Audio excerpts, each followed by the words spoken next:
Bienvenidos a un episodio más de Enough Podcast. Hoy tenemos un personaje súper especial, ex gobernador de Santander, ex alcalde de Bucaramanga, ex rector de la UNAP, empresario y creo yo que una persona que lleva a Bucaramanga en el corazón, que los santandereanos queremos muchísimo y que ha impactado muchas vidas en Santander. Bienvenido, Alberto, es un placer tenerte hoy en Enough Podcast. Melissa, me haces un honor inmenso, de verdad. Muchas gracias. Bueno, vamos a tener una conversación de todo un poco. Cuando tú fuiste gobernador, en esa época no era que saliera la gente a votar ni que la gente escogiera, sino que los nombraban. Y a ti te nombró el presidente Alfonso López. Y quiero que nos cuentes cómo fue eso, cómo te llamó, tú eras amigo de él, de dónde te conocía, cómo fue la noticia. No nos conocíamos. Yo había estado en la Secretaría de Obras Públicas que me llamó a desempeñarla el alcalde Jorge Reyes. De ahí pasé a la subgerencia técnica de las empresas públicas de Bucaramanga. Luego vino la reversión de la empresa de teléfonos y por solicitud del ministro de Educación en esa época, era Parra el ministro de Educación, Jaime García Parra. Él pidió que para que esa reversión se pudiera llegar a hacer y todo eso, que yo tenía que ser entonces el gerente. Ajá. Eso me cayó pues como una sorpresa, por supuesto. Entonces desempeñé al tiempo la gerencia de teléfonos y la subgerencia técnica de las empresas públicas de Bucaramanga. Quedaban relativamente cerca. En la 36 como el 17 quedaban las empresas públicas y en la 16 con 36 quedaban lo de la oficina de teléfonos, la empresa de teléfonos. Entonces, me pareció una lanzadera para arriba y abajo. La noche en que anunciaron mi designación como gerente, yo tenía una pareja de amigos en el apartamento que me fueron a felicitar y tocaron en el apartamento. Alberto, que el presidente López necesita hablar con usted. Dije, ay, hombre, ¿cómo se ve? ¿A cuenta de qué? ¿Cuántos años tenías? 32. Ok, imagínate. Y le digo, nada, vaya a tomarle el pelo a otro. A mí no, yo me quedo aquí. Dijo, ¿qué puso a vos lo llame? Me impresionó tanto el tema que me acuerdo del número de teléfono del Palacio de San Carlos. ¿De verdad? 81-20-20, ya de tener un número más antes. Y llamé, eran tal vez que 8:30, 9 de la noche. Palacio de San Carlos, hágame un favor, el presidente López. ¿De parte de quién? Alberto Montoya. ¡Ay, sí! El presidente lo está buscando. No. Entonces pasó. Aló, presidente, mucho gusto, no sé qué. Me dicen que usted me está buscando, pero ¿como para qué? ¿Qué le puedo ser útil?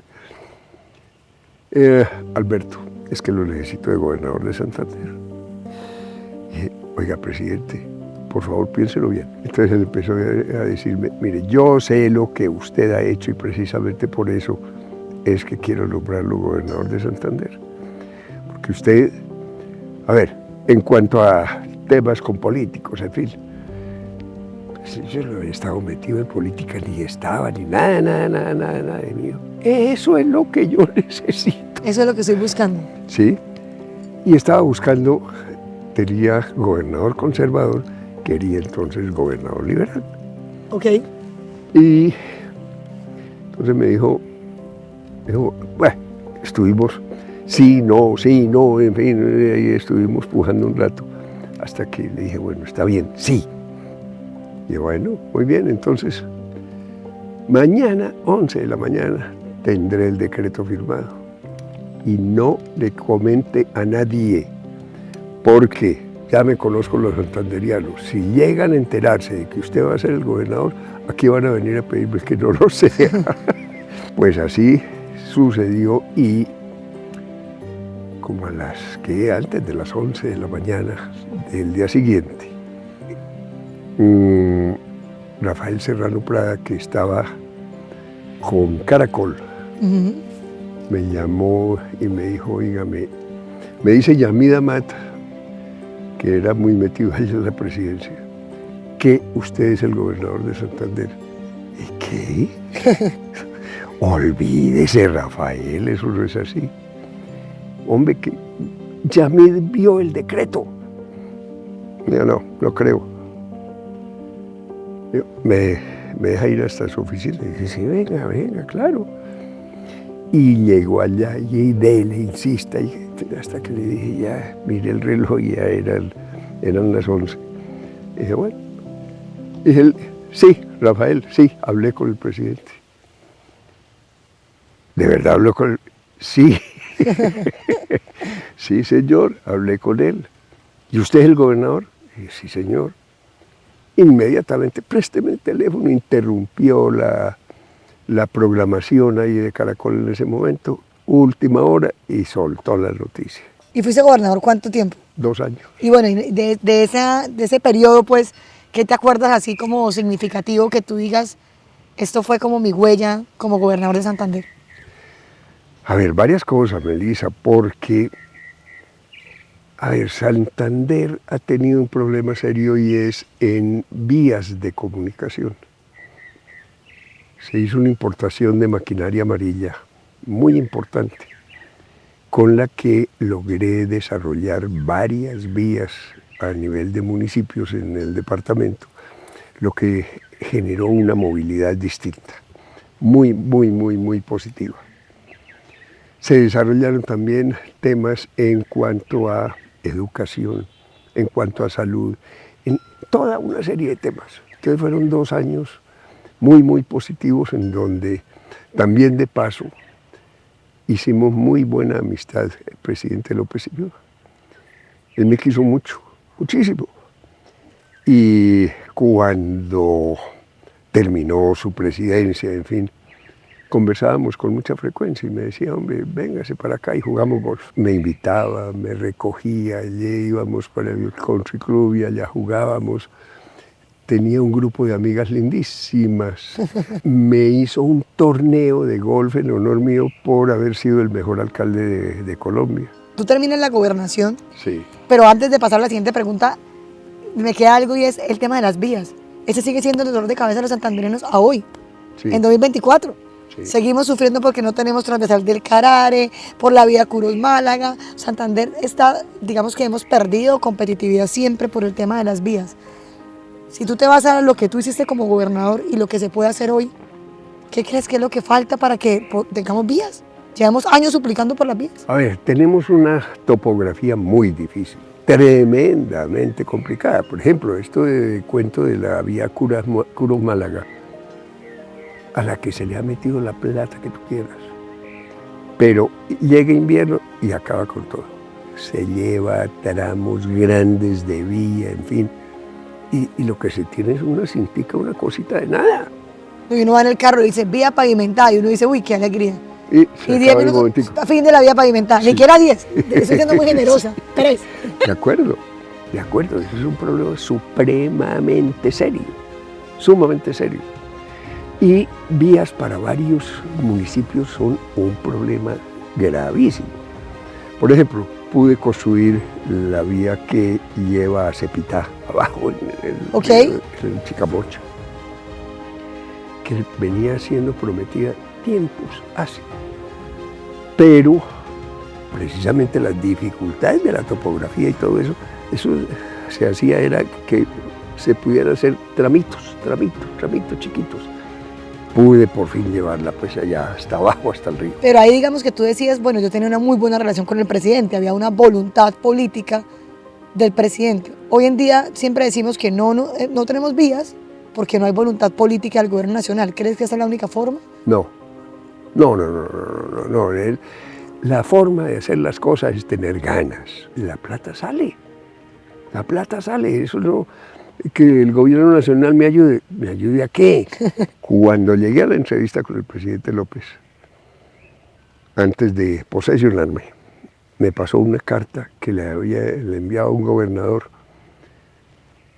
no menciono de dónde venía la carta, pero era un pliego de peticiones impresionante. Más que el niño Dios. No, el niño Dios se quedaba cortico, cortiquitico. Y él me dijo, lea esta carta mientras yo voy a una cosa allí. Cuando regresó me dijo, ¿qué opina? Me dijo que eso no es derecho, presidente. Uno tiene que llegar y proporcionarse toda una serie de cosas para poder llegar y lograrlas. Pero pensar que el gobierno nacional le tiene que dar plata para todo, eso no está bien. Eso yo creo que le gustó.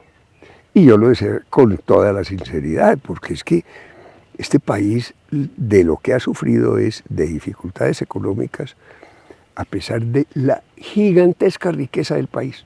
Es más, los municipios tienen platicas que ayudan. Que suman. Claro, claro. Entonces, venga a ver, desarrollemos varias cosas para este municipio. Se puede hacer esto. La gobernación pone tanto, ¿usted qué pone? Y Muchos así, recursos gastados en contratos y en burocracia. en bobadas, sí, Muchas EPS en todas partes. es correcto. Bueno, pasemos a tu alcaldía. Además el mejor alcalde que ha tenido Bucaramanga, yo creo que en su historia, porque de verdad que yo leo todo lo que tú hiciste como alcalde y uno dice, venga, pero todo eso lo hizo solamente Alberto Montoya, porque eso es como si lo hubieran hecho 4 alcaldes. ¿Sí? Cosas como el centro abastos, el terminal de transporte, todo el tema de Real de Minas, intercambiadores, bueno, cosas realmente muy importantes que uno dice, ¿cómo te alcanzó? Además fuiste el primer alcalde elegido por elección popular. Sí. Y yo te tengo un cuento, y es que cuando yo era chiquita, mis papás siempre hacían el cuento, porque a mí siempre me ha gustado la política y siempre hablo de política y dicen, pero es que Melissa desde niña, desde los 2 años decía, nuestro alcalde, Abeto Totoya. Entonces desde chiquita te tenía acá en la cabeza porque siempre supe de ti, pues. Qué maravilla, pero mira, eso que tú me cuentas. A ver, hay algo que a mí me impresionó muy, pero muy positivamente. Era la primera elección popular de alcaldes. Ajá. Y eso generó un atractivo muy especial en la gente, en los ciudadanos. Decían, hombre, no nos van a nombrar alcaldes, sino lo podemos elegir. En la juventud, eso armó un revuelo impresionante. Pues mira, de 2 años. De 2 años. Alberto Montoya. Exacto, exacto. Eso fue algo verdaderamente impresionante. Pero eso fue algo también que me ayudó muchísimo al desempeño de la alcaldía, porque la ciudadanía me ayudó. Ok, trabajaste con la gente. Muchísimo, pero muchísimo. Entonces me ayudaron enormemente. Entonces queremos desarrollar esta obra, necesitamos ustedes, comunidad, en esta forma, en esta otra. ¡Listo! Y arrancábamos, caramba, a trabajar. Y así fue como se pudo hacer mucho. Hay un detalle fundamental, el equipo de gobierno. A quienes designé en cada secretaría eran personas que conocían muy bien el trabajo de desarrollar, sumamente bien. Mi lema de campaña fue Montoya sí trabaja.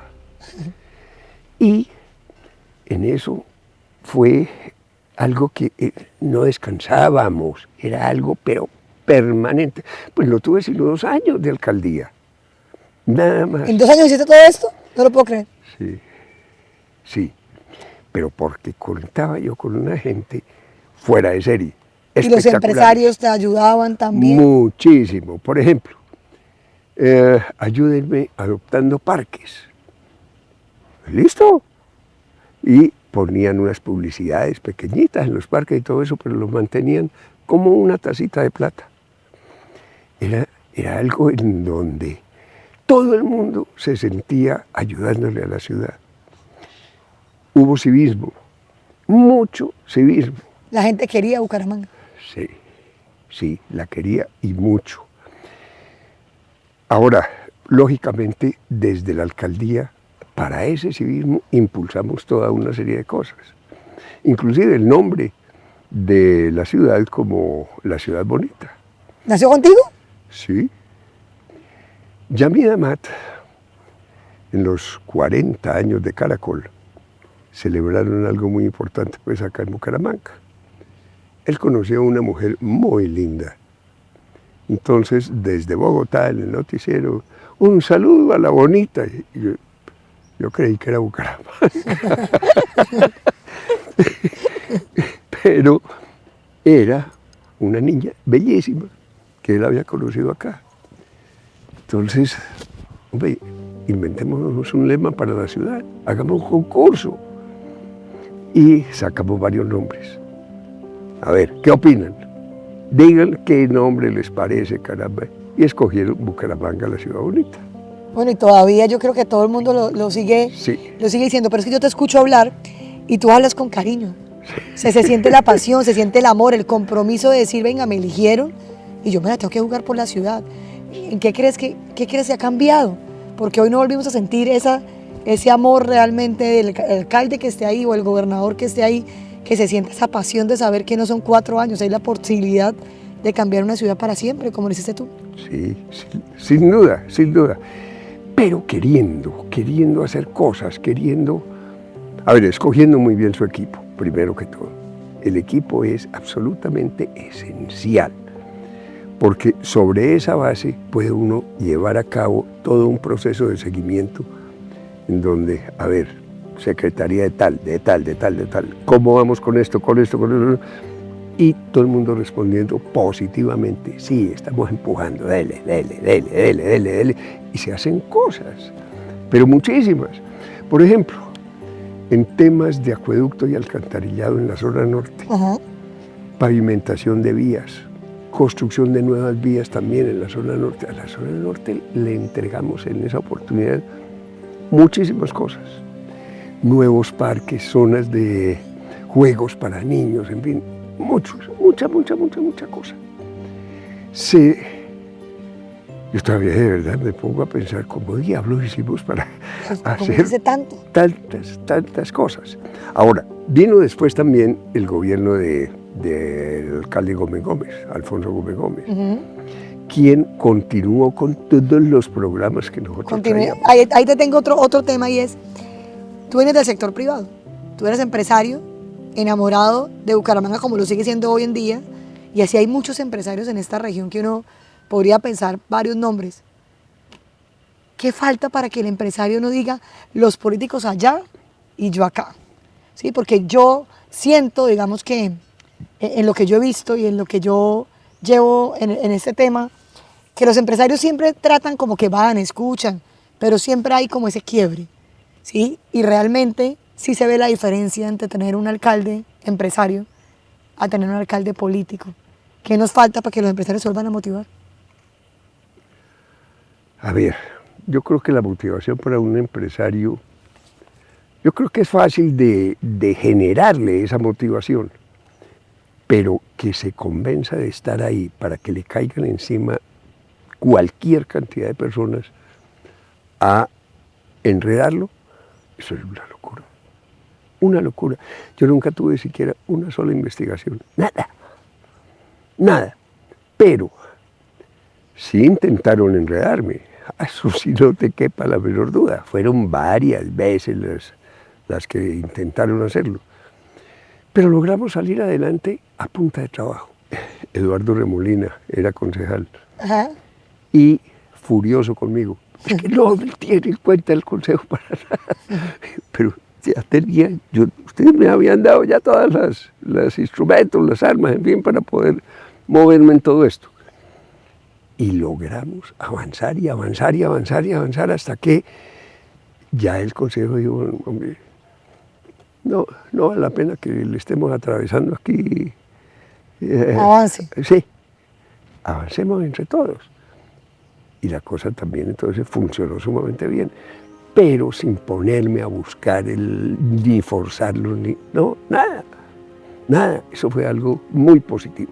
¿Tú crees que la empresa privada santanderiana, que cada vez después de uno ver en Barranquilla y ver Barranquilla cómo se ha transformado con esa unión de los empresarios y los políticos, ¿tú crees que eso está en el mediano plazo? Sí, yo creo que sí.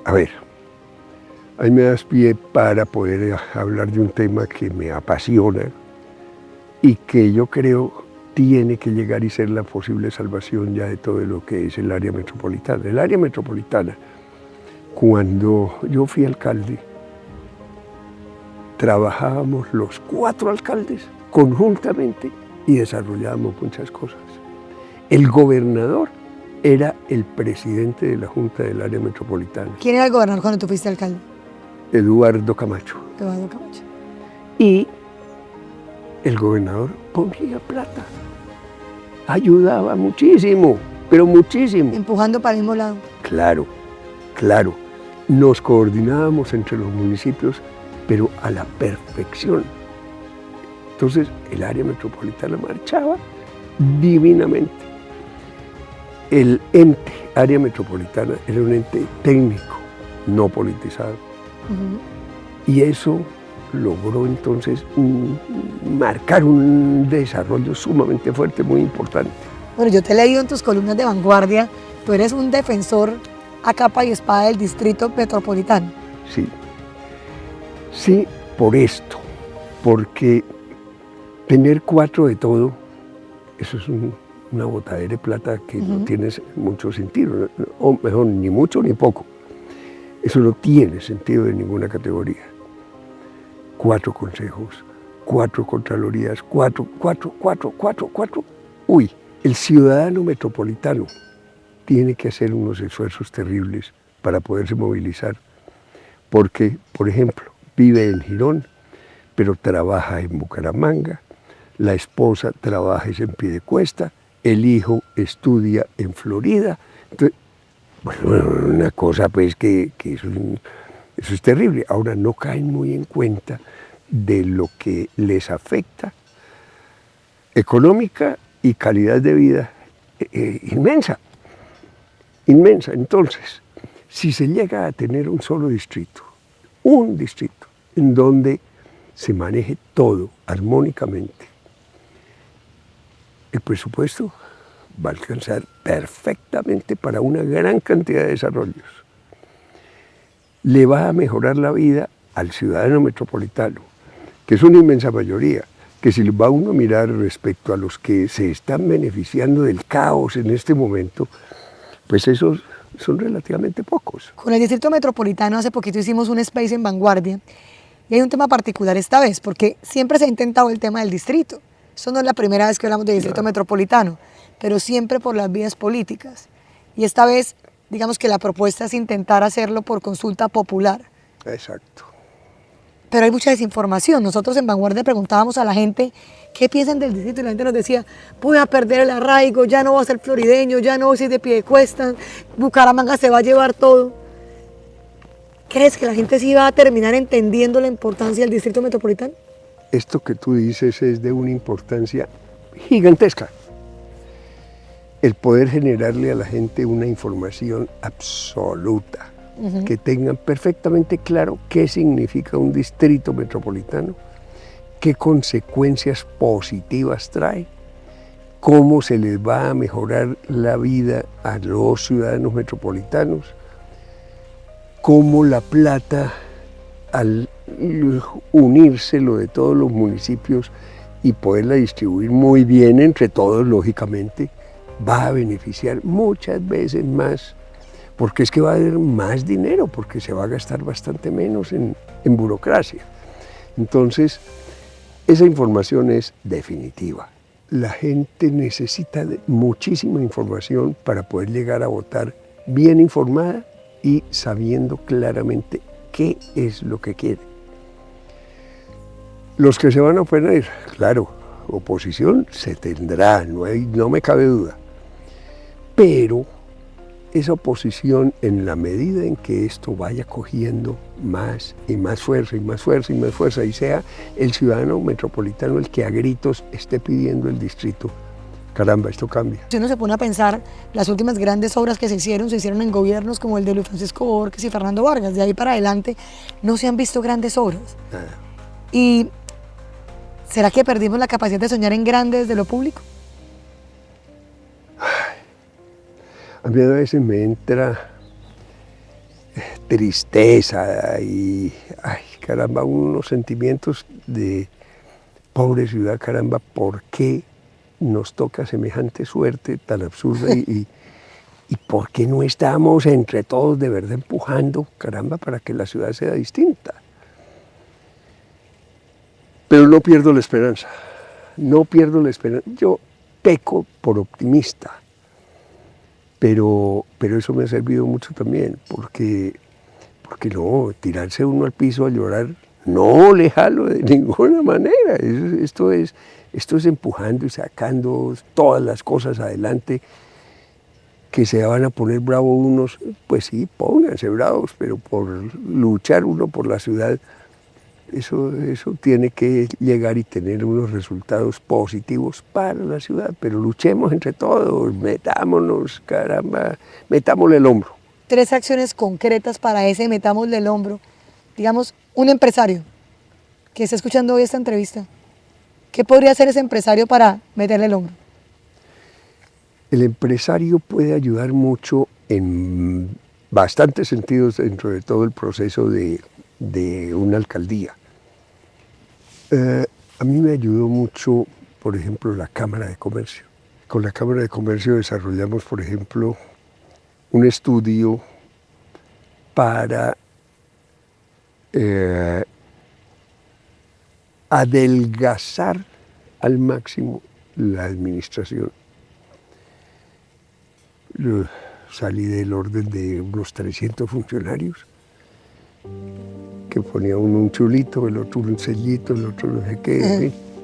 Y eso nos permitió llegar y tener una administración de una agilidad impresionante, pero súper ágiles, a tal punto, Melissa, que dentro de toda la serie de contratos y cosas que se tenían, que eran muchos, los contratistas, muchos preferían contratar con el municipio de Bucaramanga porque se les pagaba a tiempo.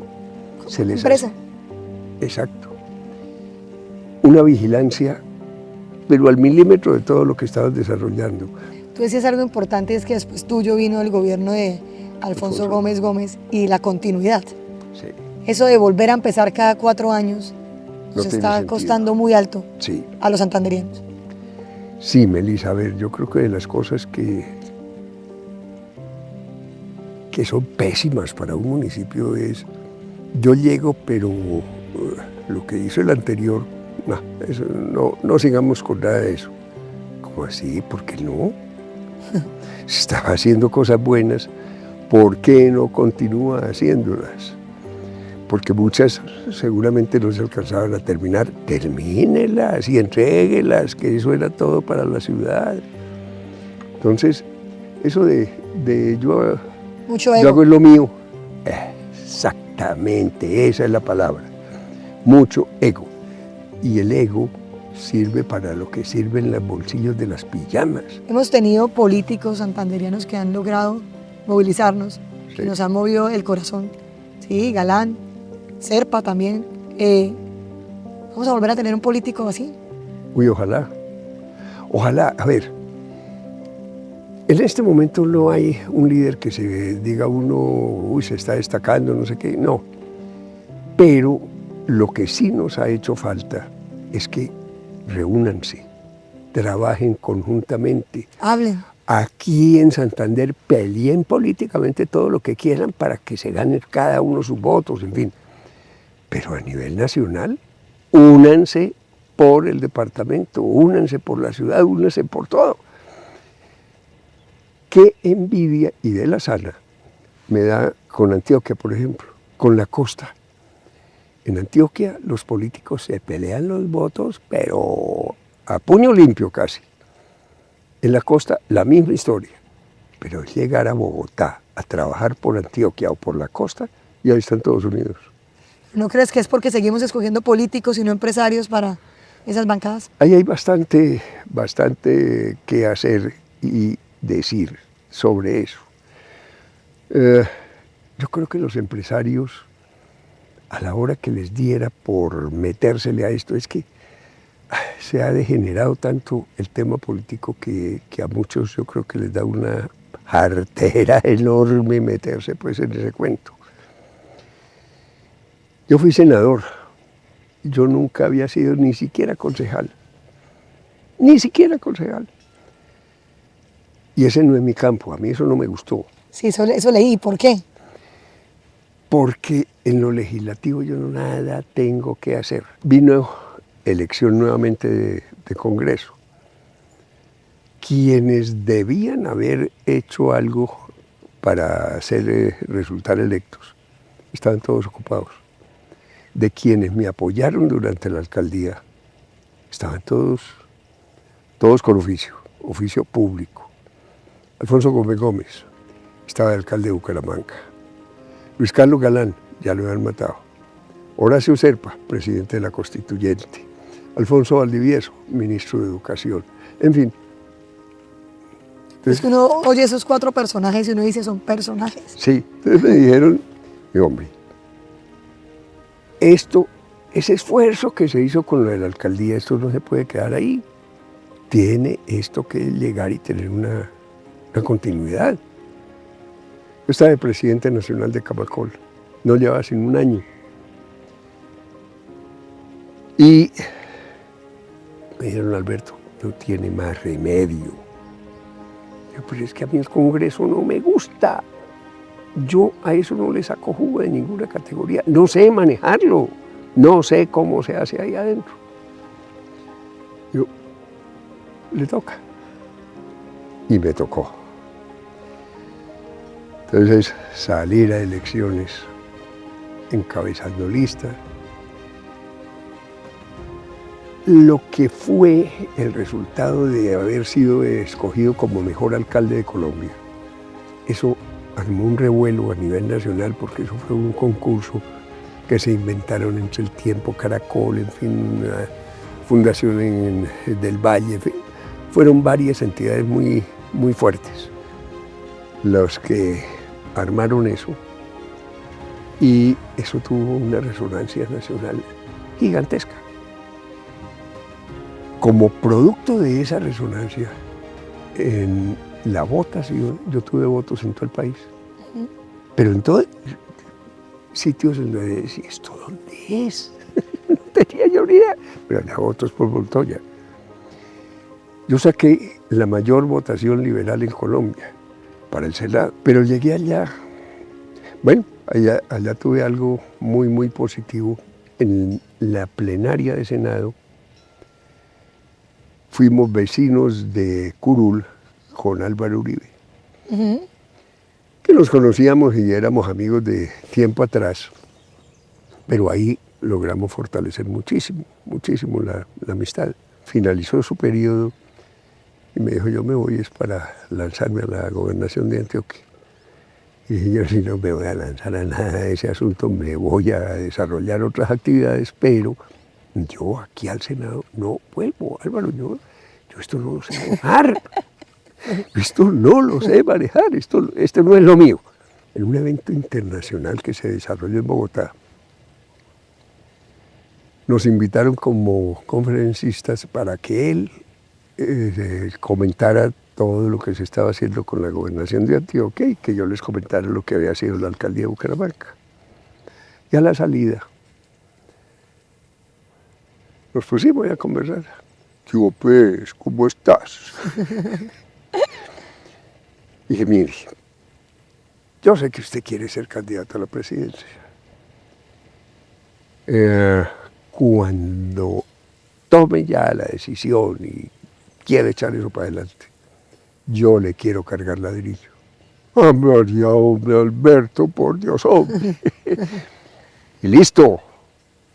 Pues así fue, un domingo en El Tiempo salió Álvaro Uribe quiere ser candidato a la presidencia. Lo llamé. ¿No se acuerda? Dijo, María, por Dios, hombre, claro. Organíceme Santander. Te le organicé Santander. ¿Y hoy qué piensas de Álvaro Uribe en este momento, después de su periodo? Ahorita digamos que también está muy próximo el tema de todo el proceso de él. ¿Cuál es tu opinión de Álvaro Uribe? La mejor, porque para mí es un ciudadano verdaderamente ejemplar.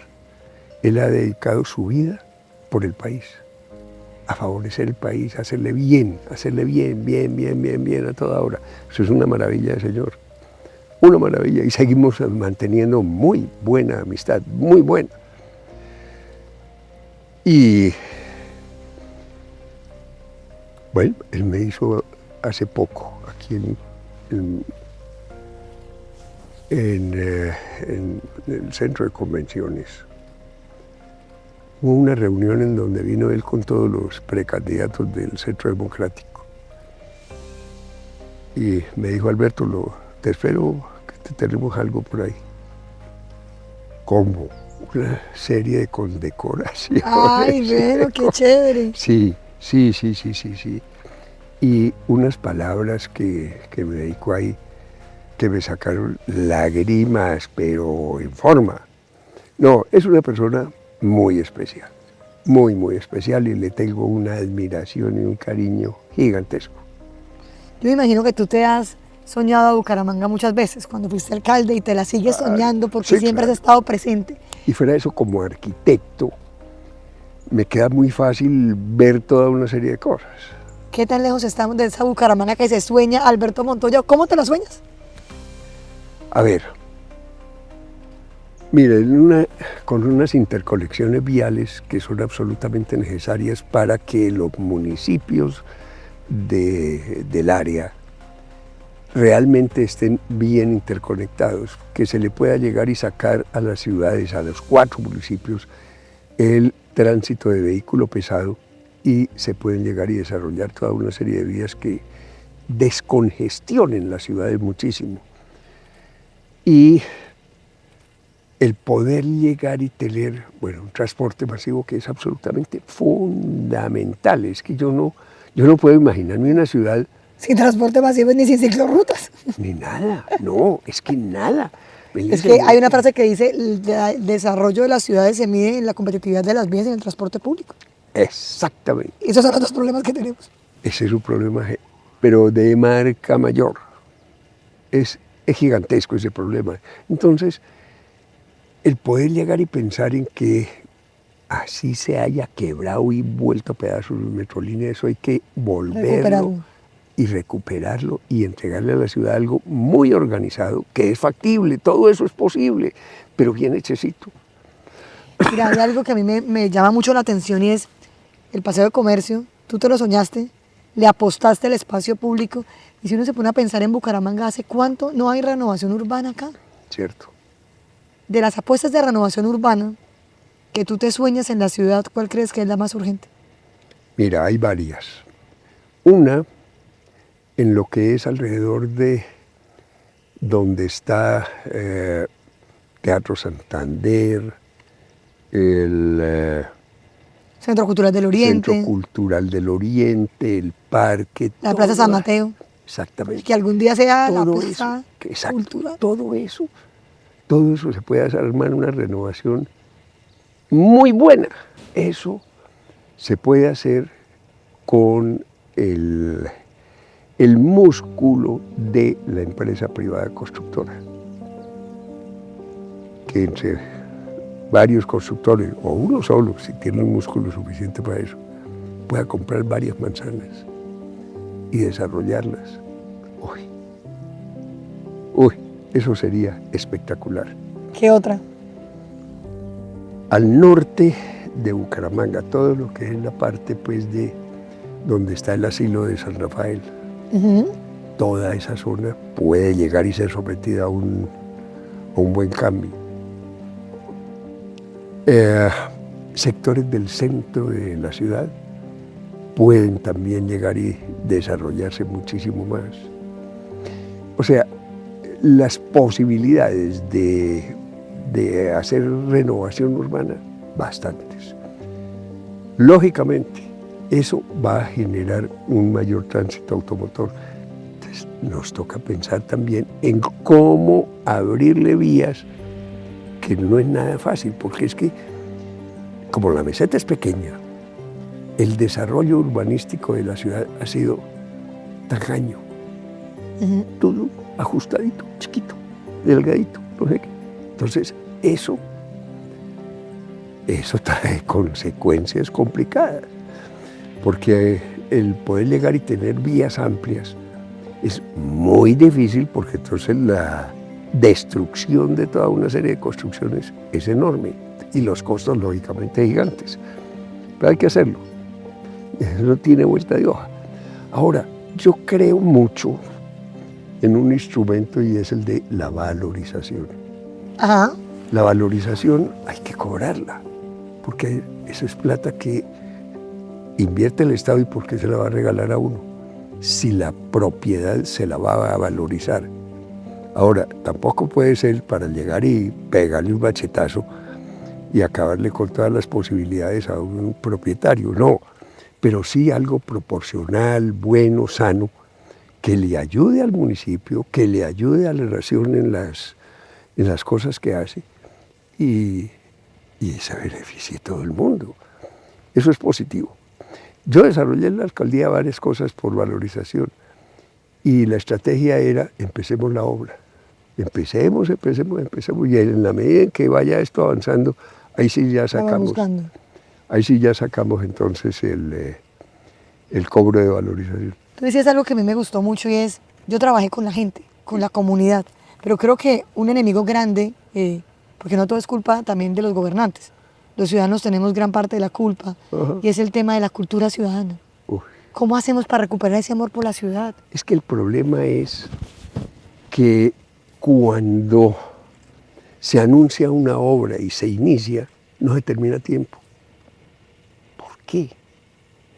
Mala planeación, problemas del ejecutor, ¿qué? Pero a la hora que le prometan, empiecen y se quede por el camino,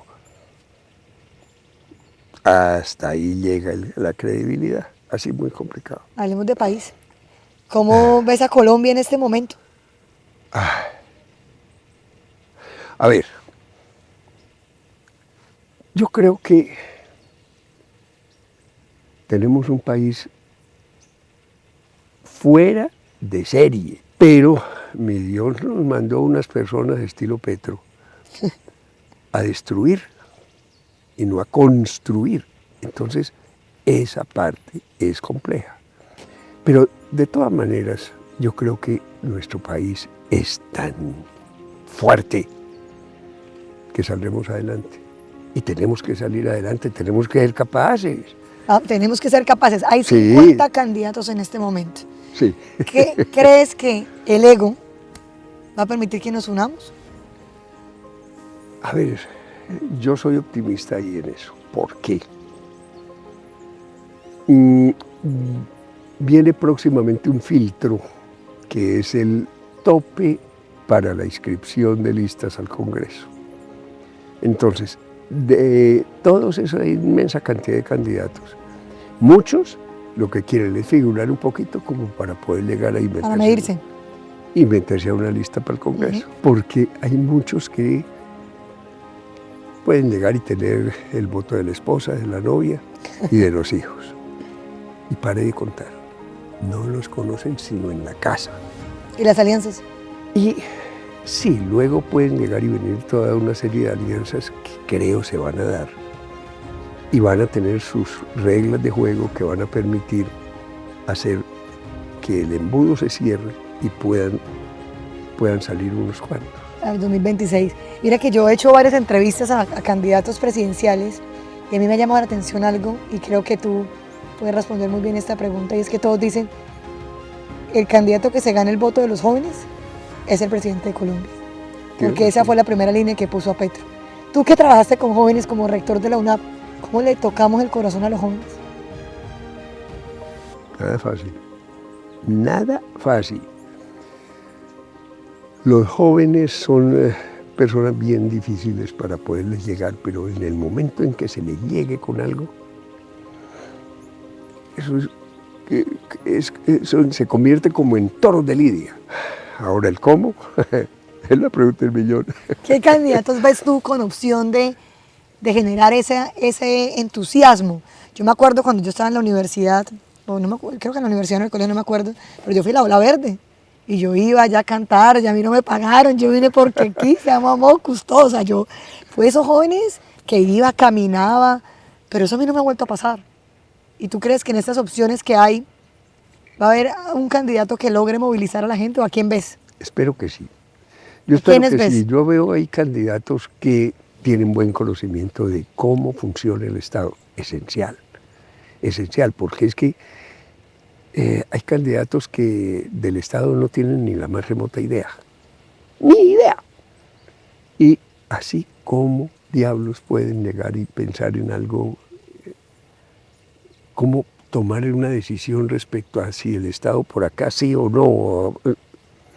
Muy difícil, muy difícil. En cambio hay otros con conocimiento y trabajo dentro del Estado, que tienen cómo poder hacer toda una serie de planteamientos serios, trabajo serio y de verdad hacerlo por el país. Entonces, yo creo que sí hay unos ahí que Hay opciones de esperanza. sí, sí, sí, yo sí creo. Hay algo pues, que pienso escuchándote y conociendo tu vida y creo que es muy necesario en los políticos y en la gente que hace política y es ser personas íntegras. ¿Sí? No solamente ser políticos, sino ser amigos, ser miembros de familia. Y eso hace que se transforme un país y una ciudad. Eh, ¿Qué papel ha jugado tu familia en todo este compromiso y toda esta vida dedicada realmente a ver Bucaramanga brillar y Santander crecer? Todo. Todo. Para mí, el tema de familia en todas mis actividades ha sido esencial. Esencial. Cuando decidí lanzarme a la alcaldía, Marta, qué motor tan impresionante. Pero impresionante, me acompañaba a todas partes. Fue una campaña corta, pero que necesitábamos ir, por ejemplo, por el norte, por cualquier cantidad de lados y visitas y reuniones y cosas, en fin. Y Marta, dele, ayudando y ayudando y ayudando. Y luego, durante la alcaldía, ella fue como gestora social, algo así por el estilo. Y lo que hizo y logró hacer dentro de ese tema que vi en la alcaldía, eso es una maravilla, pero espectacular. Lo hizo sumamente bien. Los hijos, ellos me ayudan, son unos amores, todos, los tres. ¿Consentidores contigo? Mucho, ¿Sí? mucho. 8 nietos, o sea, yo ya la enciclopedia del ridículo me la sé toda, toda y la aplico. Y no me da pena, porque es que con los nietos se desquita uno de todo lo fuerte que tuvo que ser uno para educar a los hijos. En cambio, con los nietos que los eduquen los taitas, pero uno, eso sí, a darles gusto. Y ustedes hablan de política, hablan de ciudad. Sí, sí, de todo. Con Juan Felipe, por ejemplo. Juan Felipe ha sido una persona que le ha ido sumamente bien, tremendamente exitoso. La empresa nos la lleva muy, pero muy bien. Y es una persona también muy interesada en las cosas de ciudad, pero mucho, mucho. Él desarrolla muy buena actividad para la ciudad. Eso me gusta, me gusta, me gusta, me gusta, porque es que él como empresario, ayudándole a la ciudad, hace bastante.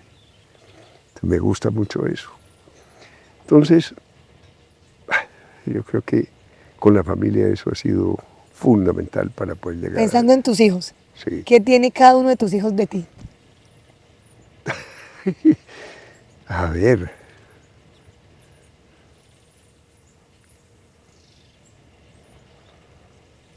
No, yo creo que el ser bien querendones, eso lo tienen los tres para con Marta, para conmigo, para con los nietos, todo, total, total. ¿Y Marta qué es? Si tú dices, bueno, voy a escribir a Marta en lo menos palabras que pueda, ¿cuál sería esa cualidad así de ella? Única. Espectacular, espectacular. Mira, es una persona que en las buenas, en las malas, ha estado ahí ayudando y empujando. Sumamente bien, por ese lado, caramba, yo no tengo queja ninguna, sino agradecimiento. Yo vi una entrevista tuya que me pareció muy linda, la leí, que te preguntaban cómo sería tu epitafio. A mí me llamó la atención que tú decías, la viví y la disfruté 2 veces. Cuéntanos cómo fue ese cuento que 2 veces, cómo fue esa historia y qué sentiste. A ver, yo tuve un episodio de salud muy complicado, porque tuve un problema de vesícula que llegaron los médicos a pensar en urgencias que eso era un trombo que estaba dando botes por ahí, caramba, y que yo no les dije, y no fue culpa de ellos, por supuesto. Entonces me anticoagularon, pero yo ya estaba anticoagulado. Entonces me super anticoagulé. Al día siguiente me hicieron una cirugía perfecta.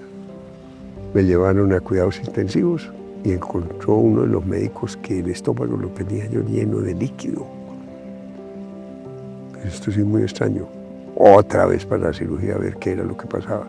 Yo lo tenía lleno de sangre. Por el estómago, las paredes del estómago manaban sangre, sin heridas, sin nada. Una sangre súper líquida. Entonces yo perdí más de 4 litros de sangre, de 5 que tiene el organismo. O sea, yo no me infarté. Yo no tengo explicación por qué. De milagro. Sí. Porque así lo quiso Dios. Es correcto. Me morí 2 veces. Los médicos, los signos vitales están bajando, se fue. Y sin despedirse. Dios mío. Los esfuerzos y la cosa y tal. Está volviendo. Y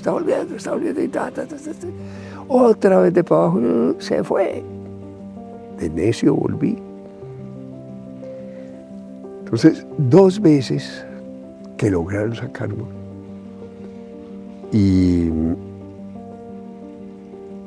un médico amigo con el que habíamos conversado 8 días antes de que me sucediera esto, me dijo, mire, el día que usted llegue a tener algún problema, o Marta, llegue a tener algún problema grave en donde se vea que no hay salida de ninguna categoría, yo les puedo ayudar a morir. Listo. Anotado. Anotadísimo. Pues salí yo de todo, pues me metieron a cuidados intensivos, coma inducido, en fin, bueno, súper profundo ya, para poder ayudar a que el cuerpo solo se tratara de recuperar más fácilmente, porque uno despierto tiene problemas. Entró mi consuegro, Virgilio Galvis, a visitarme, porque estaban ya empezando a despertarme. Yo le mencioné a él, yo lleno de tubos, porque eso tenía tubos por todos lados. Le mencioné el apellido del médico, porque yo estaba ahogado, los pulmones. Yo trataba de respirar y no me entraba aire. El respirador automático lo tenían full, y eso es como ir en un carro a 120 kilómetros por hora y sacar la cabeza por la ventana y tratar de respirar. Eso le llega a uno el aire hasta los dedos de los pies. Una cosa pues, pero... Y aún así, yo me sentía ahogado. Entonces, ¿yo qué hago viviendo así? No tiene sentido. Entonces le comenté el nombre de este médico. Lógicamente lo entendió. Salió y le comentó a Marta. Dijo, Alberto, está medio oído. Dijo, ¿por qué? Mire lo que me mencionó. Ay, Marta lo entendió de una. Claro. De una. Y abrió mangueras. ¡Ya! Llorar y de todo, pobrecita. Entonces, las hijas, ¿qué pasa? Su papá se quiere morir. ¡Ah, caramba! Entonces, Juan Felipe, él me dijo, mire papá, hay una ínfima mejoría, pero muy poquita, yo tengo que hacer un viaje 3 días. Dentro de 3 días estoy acá de regreso. Si cuando regrese el estado sigue similar o peor, yo mismo me encargo de decirle a los médicos que te ayuden a morir. ¿Te parece? Y yo lo estuve. Y oiga, ¿y cómo así que le voy a decir yo que sí, si yo me sigo sintiendo igual de mal, igual de ahogado? Entonces yo pedía que me sedaran. No podían sedarme porque eso me estaba generando angustia. Y esto era parte de esa angustia. Entonces movían por allá unos frascos. Yo ya lo estamos sedando. El efecto placebo me funcionaba y quedaba yo profundo. Me volví a despertar y a respirar y nada. Cédenme. Volvían a mover los frascos y volví a quedar dormido. Así los 3 días. Cuando regresó Juan Felipe, dijo, papá, ya vas mejorando un poquito más. ¿Qué opinas? No, sigo. ¿Y eso hace cuánto fue? 7 años. 7 años. Sí. Y bueno, yo creo que volver a encontrar a otro Alberto Montoya van a pasar muchas vidas para que así sea. No. Realmente has hecho mucho por esta ciudad y mucho por este departamento y escuchándote se siente ese amor que le tienes. ¿Cómo crees que te va a recordar la gente el día que no estés? A ver, yo como quisiera que me recordaran. No, a ver, simplemente como una persona que de verdad quise y trabajé por Bucaramanga. Quise a Bucaramanga mucho, mucho, mucho. La quiero inmensamente. Y me gusta trabajar por la ciudad para que, no sé, todo esto pueda llegar a ser diferente, positivo, que la gente se sienta muy a gusto en su ciudad, porque esta es una súper ciudad, súper, me encanta. La ciudad bonita. Sí. Alberto, Sí. Muchas gracias por este espacio, de verdad que quedo feliz. Me encantaría quedarme 2 horas más hablando contigo porque creo que eres inspirador. Toda la admiración y de verdad gracias por estar hoy en Off Podcast de Vanguardia. Ni más faltaba. No, gracias a ti. De verdad, conversar contigo es un verdadero placer, delicioso. Entrevistas de una manera muy especial porque me va sacando con tirabuzón una cantidad de cosas con una facilidad enorme. Gracias. A ti, Gracias. muchas gracias. Ni más faltaba. Gracias. Con inmenso gusto. Chao.